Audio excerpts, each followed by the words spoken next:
Hello everyone, welcome to काइटली। So आज हम डिस्कस करने वाले हैं अपनी इंटरव्यू सीरीज़ जो कि होने वाली है आरआरबी पीओ मेंस की, उसका पार्ट सेकंड। अगर आपने उसका फर्स्ट पार्ट नहीं देखा है जिसमें हमने डिस्कस किया था कि आपके एजुकेशनल क्वालिफिकेशन से रिलेटेड क्वेश्चन पूछे जाते हैं आपसे एजुकेशनल बैकग्राउंड से, तो आपको उन्हें किस तरह से देना है, एंड अगर आपको नहीं आता है तो भी आपको किस तरह से उन्हें रिप्लाई देना है, एवरीथिंग। सो अगर आपने नहीं देखा है, टेलीग्राम चैनल का लिंक डिस्क्रिप्शन बॉक्स में गिवन है, वहाँ जाके ज्वाइन कर लीजिए। वहाँ पे आपको ऐसे लिंक्स प्रोवाइड कर दिए जाएंगे। And this is going to be second part जिसमें हम डिस्कस करने वाले हैं कि अगर आपने अपने एजुकेशनल बैकग्राउंड में पोस्ट ग्रेजुएशन किया है, अगर इंटरव्यूअर आपसे पूछते हैं एजुकेशनल बैकग्राउंड के बारे में, तो आपको पोस्ट ग्रेजुएशन किया हुआ बताना है कि नहीं। अगर बताना है तो कैसे उसको आप जस्टिफाई कर सकते हैं, ठीक है। तो वो सब हम डिस्कस करेंगे आज के सेशन में, तो एंड तक ज़रूर देखिएगा। It is going to be very helpful for you, because कहीं ना कहीं ऐसे क्वेश्चंस आपसे इंटरव्यू में पूछे ही जाते हैं।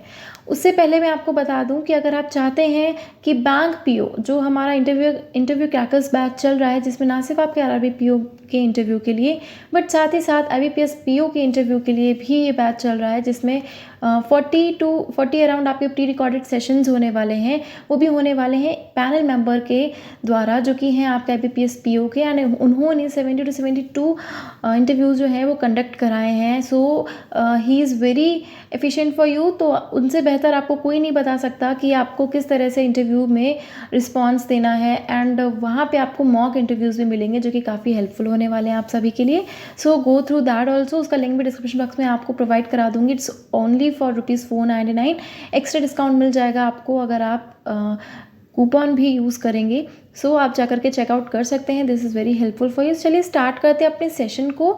सो जैसे कि मैंने आपसे कहा, अगर आपने पोस्ट ग्रेजुएशन किया है और अगर आपसे इंटरव्यू ने ये पूछा कि आपने एजुकेशनल क्वालिफिकेशन में क्या क्या कर रखा है, तो ऑब्वियस सी बात है ग्रेजुएशन आप बताएंगे। बट काफ़ी लोगों के माइंड में आता है कि पोस्ट ग्रेजुएशन हम बताएं या ना बताएं, क्योंकि उन्हें ये डर रहता है कि हमसे पोस्ट ग्रेजुएशन से रिलेटेड क्वेश्चन पूछे जा सकते हैं, या ये पूछा जा सकता है कि अगर आपने पोस्ट ग्रेजुएशन किया है तो आपने क्यों बैंकिंग सेक्टर में आ रहे हैं। तो सबसे पहले तो इस चीज़ पर डिस्कस करते हैं कि आपको बताना है कि नहीं बताना है। देखिए, अगर आप इंटरव्यू देने जाते हैं, you need to be very genuine with the interview, because अगर आप झूठ बोलते हैं, क्योंकि बहुत ही कम लोग होते हैं ऐसे हमारे आसपास जो कि झूठ बोलते टाइम उनके फेस पे नहीं आता, क्योंकि अगर झूठ बोलेंगे तो डेफिनेट सी बात है कि वो आपके फेस पे आ जाएगा, वो आपके कॉन्फिडेंस को कहीं ना कहीं हिला देगा, और वो फेस पे आप आने की वजह से कॉन्फिडेंस भी आप लूज़ कर जाएंगे।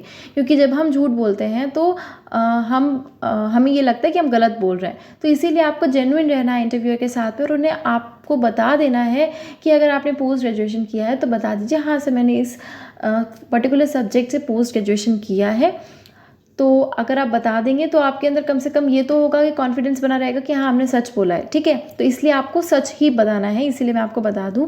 द नेक्स्ट चीज़ आती है, अगर आपसे वो पूछ लेते हैं कि अगर आपने पोस्ट ग्रेजुएशन किया है तो आपने अपना करियर जो है वो उस पर्टिकुलर सब्जेक्ट के लिए पोस्ट ग्रेजुएशन के थ्रू ही क्यों नहीं चूज़ किया, आप क्यों बैंकिंग सेक्टर में आ रहे हैं।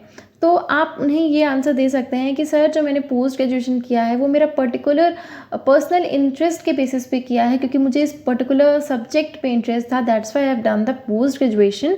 बट अगर बात आती है करियर ऑप्शन की, then I am not finding it as my career, but banking sector में मुझे अपना करियर दिखाई देता है, इसीलिए मैंने इसको as a career option choose किया, ठीक है। So this answer of yours will look wise also, and कहीं ना कहीं आपको दिखाएगा कि हाँ आप कितना ज़्यादा फोकस्ड हैं अपनी पर्टिकुलर जॉब के लिए।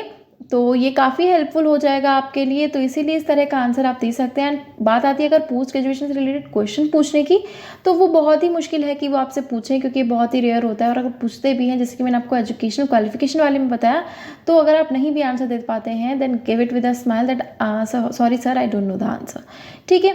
सो यस, इस तरह से आपको पोस्ट ग्रेजुएशन वाले क्वेश्चन को टैकल करना है। ऐसे ही बहुत से क्वेश्चंस आपको टैकल करने के लिए, ये तो मैं आपको पर्सनल एक्सपीरियंसेस बता रही हूँ, खुद का एक्सपीरियंस बता रही हूँ। बट अगर आप पैनल मेंबर के थ्रू आप जानना चाहते हैं तो इंटरव्यूज़ का क्रैकर्स बैच जो है वो परचेज कर सकते हैं, link is given in description box.